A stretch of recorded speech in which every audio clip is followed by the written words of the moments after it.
to the side path. The hamlet is just ahead. Wait a sec, is this the tutorial again? Why are we going through this again? Because I restarted the game.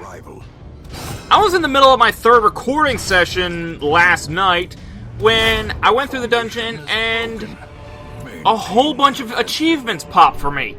And I stopped and thought, wait, why are there achievements popping for me with this game is... Oh wait, it's because it's no longer in early access. Last Tuesday, the game became full release. Now, I'm a recovering achievement whore. I actually had bought games many years ago, because back then, I just wanted the achievements. I have since recovered from that, and now I'm just sticking to playing good games regardless of what achievements there are, and typically, I don't care too much about them, but there's still that little inkling of an addiction just lying beneath the surface, so... Sometimes there are games in which I just like them so much that I want to try and get every achievement for them. Is Darkest Dungeon one of them? Absolutely not, since half the achievements, or... I don't know, maybe a third of them, something along the lines, involves your characters dying. And I'm not talking about avoiding death, I mean, oh, all your characters got wiped out going up against the boss? Achievement! So I'm not anywhere... Nah. The turning point. As with a lot of people, a lot of my peers who are like more hardcore gamers, we have a very large backlog of games, and games are just coming out too fast. Good games that we want to play, that we just don't have time to actively play them all, let alone getting all the achievements. Now, say what you will about achievements, they do add length to the game sometimes. They encourage you to go back and play through the game multiple times to get all the achievements, do certain challenges that you wouldn't normally otherwise do. But if I have such a huge backlog, I can't afford to just sit and get all the achievements, with the exception of very special cases in something like, say for example, maybe Fallout, where I'm going to be playing that game multiple times anyway, so I'm probably going to get all the achievements for that anyway, even if I wasn't willing to do so. Also, that's the last time I'm going to be opening up that chest, because apparently it's trapped every time with blight. I digress. Calm down, cat. Yeah, so I did see one achievement which I actually did have an interest in, and that's, I believe it's called Dismal, which is getting Dismas and Renault, the Highwayman and the Crusader, which you just see here, the ones that you start off every game with. Get them to the end of the game. Don't let them die. Now, could I have done that in the previous game? No, because they died. Both of them died in the last playthrough. Also, soldiers and outlaws. Yeah, it was during my third recording session for this game. Episodes 1 through 4, which are up right now, those were my first recording session. My second recording session got lost because Debut decided to crap out on me and just stop recording. So that whole recording session was lost, and man, you better believe I was livid.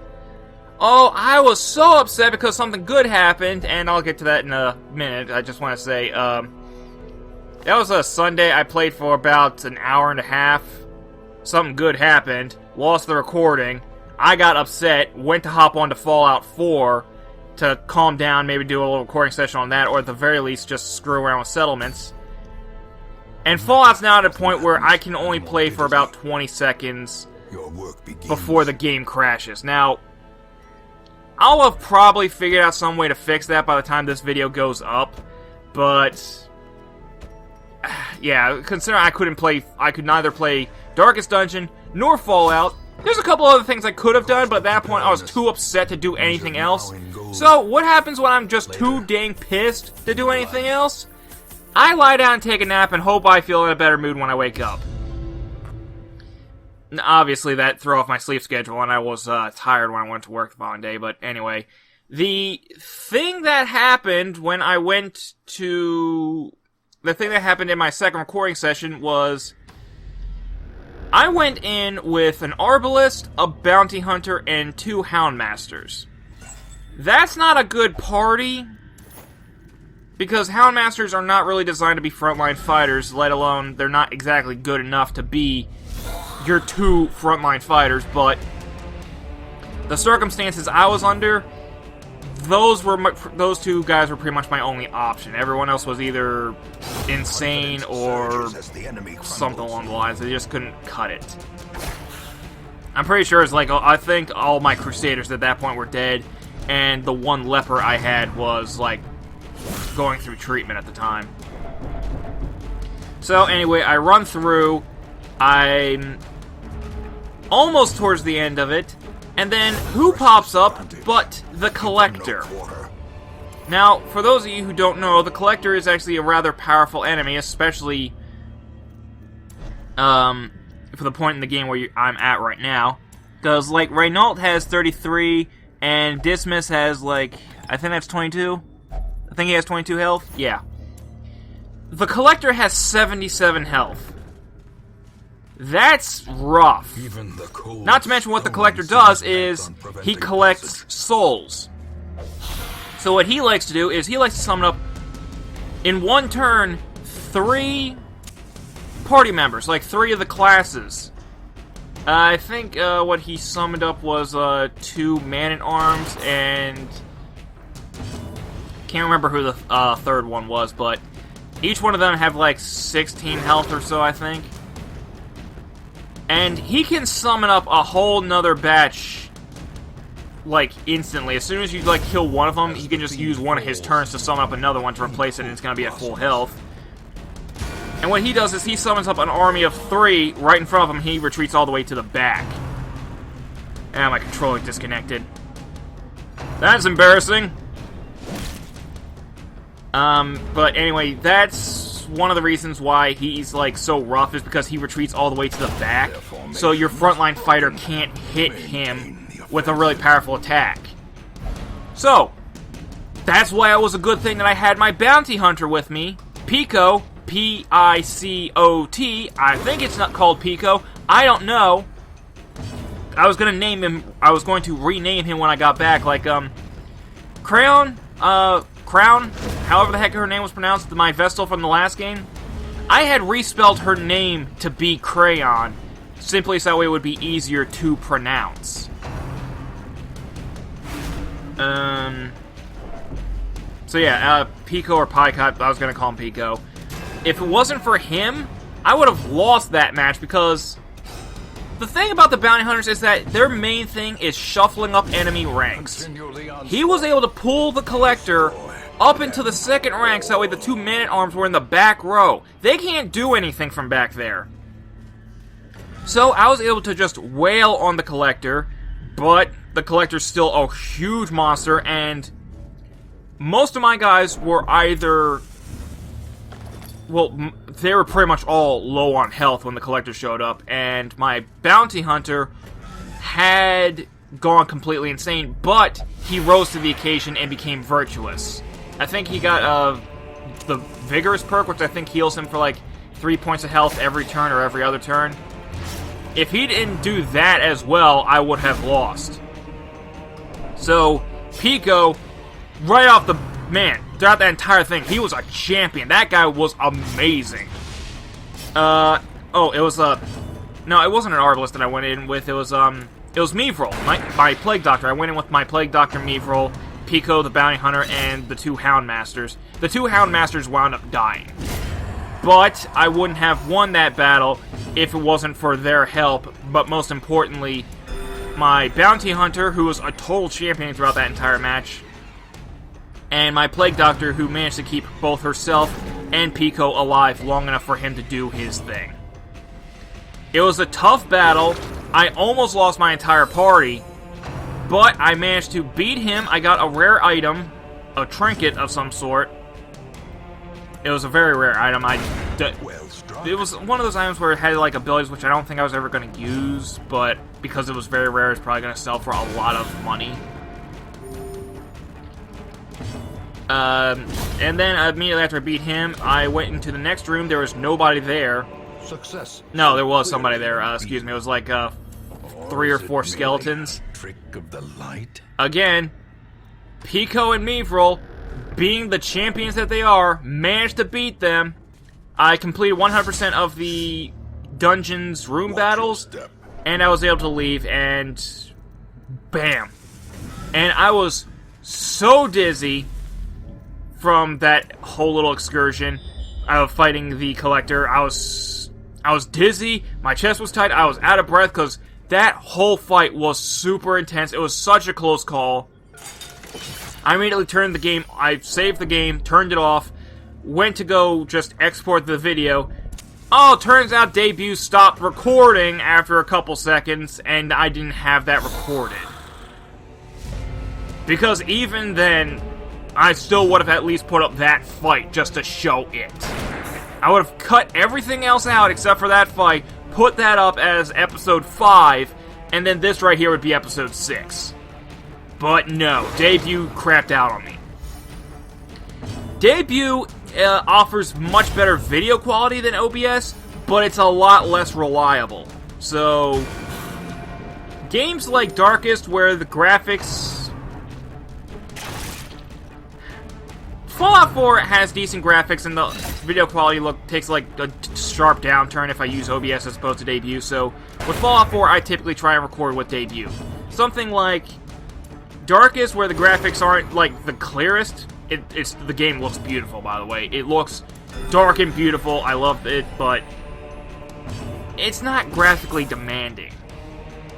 Like right now, I'm recording with OBS. It doesn't take that sharp of a turn downwards in graphics, so something like Darkest Dungeon or, spoiler alert, Not a Hero, which is another game I'll be playing. These nightmarish creatures can be felled. Those can be recorded with OBS without it looking too atrocious to the eye.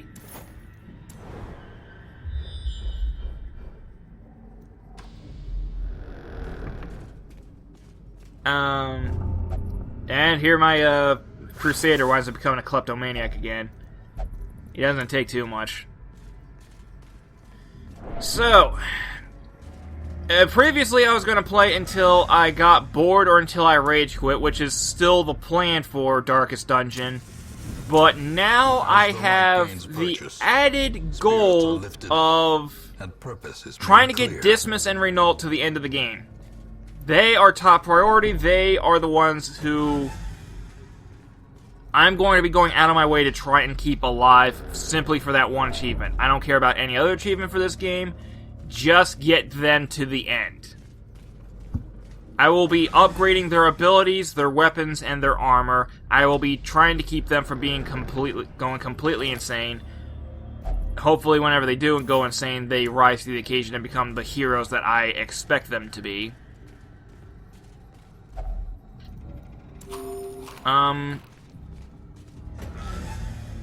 Also, for anyone who's curious, I do recommend you going onto the Darkest Dungeon website or their Steam page or something along those lines. I can't remember where I saw it, but they have backstory comics for each of the characters. Or at least they should have backstory comics for each of the characters. The only two comics that I've seen them have is one for the Abomination, which is... The Abomination's locked up by a whole bunch of religious people. He's being tortured for being an abomination, and then he transforms and kills the people who are torturing him. The only other person who has a backstory comic, and this is actually a really cool one, is the Highwayman, who, being a highwayman, he robs a stagecoach. I think he hears some... Yeah, he robs the stagecoach, he kills the guard and the coachman, and I think he hears something in the actual carriage itself and fires his gun. And then when he goes to investigate, turns out he shot a woman and her child dead. And very clearly the highwayman is like grief-stricken with this about how bad he effed up. He just killed an innocent woman and child. When I don't know what else to say about that. It's like, yeah, that's emotional. That's rough. Kind of get you some respect for the characters that he did something horrible. He did something horrible, and he acknowledges that he feels horrible about it.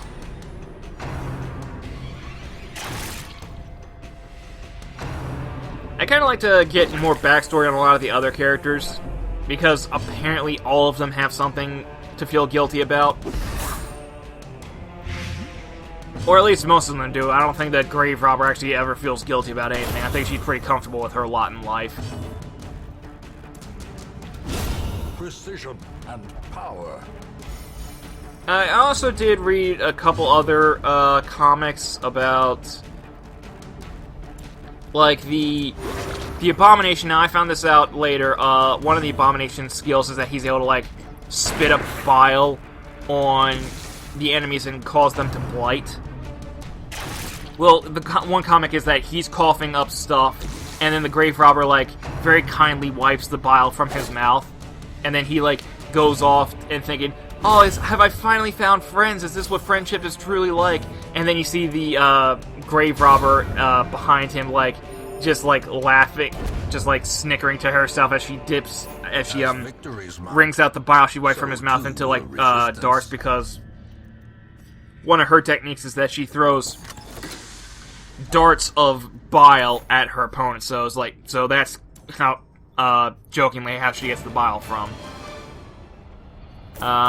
Also saw the one comic of, I think it was a Crusader on the ground dying, and then he asked the occultist for health, and then the occultist raises his hand and starts chanting something in an ancient dead language, and all the tentacles come out, and then plink, little band-aid pops up on the guy's head.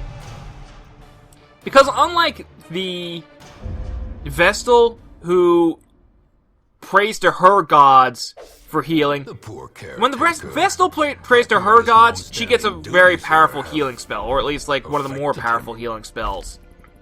When the Plague Doctor uses her medicine, she heals for a fair amount. When any of the other guys use their actual, like, battlefield medicine, like strapping you up with bandages, that heals you for a fair amount. The Occultist, on the other hand, he has potentially the most powerful healing spell, but more often than not, he heals you for 0, and there's always, like, a such and such chance that he's going to cause your character to bleed.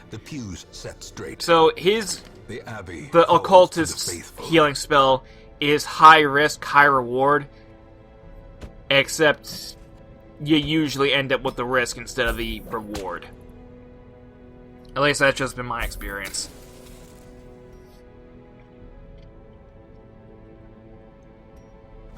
Oh, speaking of comics, I actually did order a bunch of stuff from Amazon. My controller was acting up, so I got a new one. That came in the mail. That was supposed to come in the mail over the course within a week. Well, it was supposed to come in the mail like a week after I ordered it, and it came within a couple days.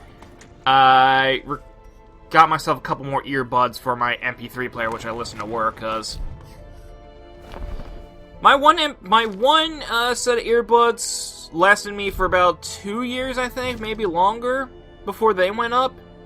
So I was thinking, I'll just get myself, like, a whole bunch of cheapos. I'll pay $20 and get, no, I think it was, like, closer to $15, and I got a pack of 40 earbuds. Which is, you can find that on Amazon. It's like, that's something that teachers who are in charge of, like, a computer class order. Just for their whole class to listen to stuff that it's really cheap.